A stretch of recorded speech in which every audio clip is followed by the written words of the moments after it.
આ એક રમત જે ખૂબ પૌરાણિક અને દેશી રમત છે.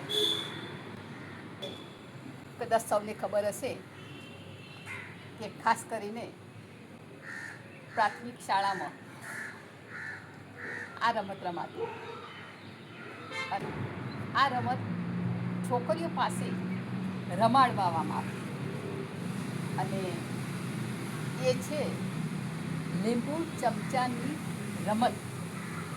આ જુઓ, આ રીતે ચમચીમાં લીંબુ રાખવાનું અને આ રીતે આ મોઢામાં બે દાંત વચ્ચે મજબૂત રીતે પકડવાનું અને એ પછી આ રીતે જે ખેલાડીઓ હોય એ ખેલાડીઓ દોડતા જાય કે ઝડપથી ચાલતા જાય અને લીંબુ ચમચીમાંથી પડ્યા સિવાય જે નિશ્ચિત કરેલી અંતિમ રેખા હોય ત્યાં સુધી એ પહોંચી જાય લીંબુ ચમચા સાથે, તો એને એ ખેલાડીને વિજેતા જાહેર કરવામાં આવતો. અને આ રમત ખાસ કરીને પ્રાથમિક શાળાઓ, માધ્યમિક શાળાઓ કે પછી કોલેજની શાળાઓ નહીં હો, છોકરીઓ બધી મોટી થઈ ગઈ હોય એટલે એ લોકોને આ બધી રમતમાં થોડી શરમ આવે. પણ પ્રાથમિક શાળામાં આ રમત ખાસ કરીને રમાડવામાં આવતી અને કોઈ મેળાવડા હોય કે કોઈ ધાર્મિક મોટા તહેવારો હોય ત્યારે પણ આ રીતે છોકરીઓનું એક ગ્રુપ કરી અને આ રમત રમાડવામાં આવતી.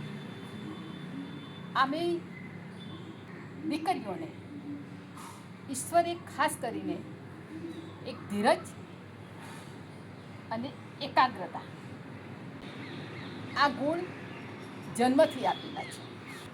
એટલે આ રીતે મોઢામાં ચમચી અને ચમચી ઉપર લીંબુ એક સ્થિર રાખીને જે રીતે ઝડપથી દોડે કે ઝડપથી ચાલે એ જે આ રમતનો જે ગુણ છે એક સ્થિરતા, ધીરજ, સંયમ અને એકાગ્રતાનો ગુણ છે.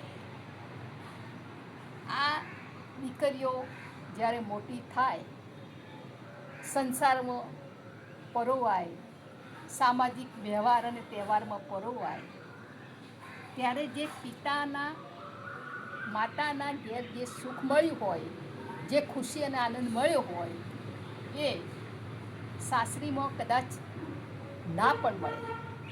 સાસરીમાં કદાચ ઘણી બધી બાબતોમાં સ્ટ્રગલ કરવી પડે, ઘણી બધી મહેનત કરવી પડે, ઘણી બધી તકલીફો આવે, ઘણી બધી સમસ્યાઓ પણ આવે અને સ્ત્રીઓએ તો ઘર પરિવાર સાથે નોકરી પણ સંભાળવાની હોય છે, નાની મોટી આવક પણ ઊભી કરવી પડે છે.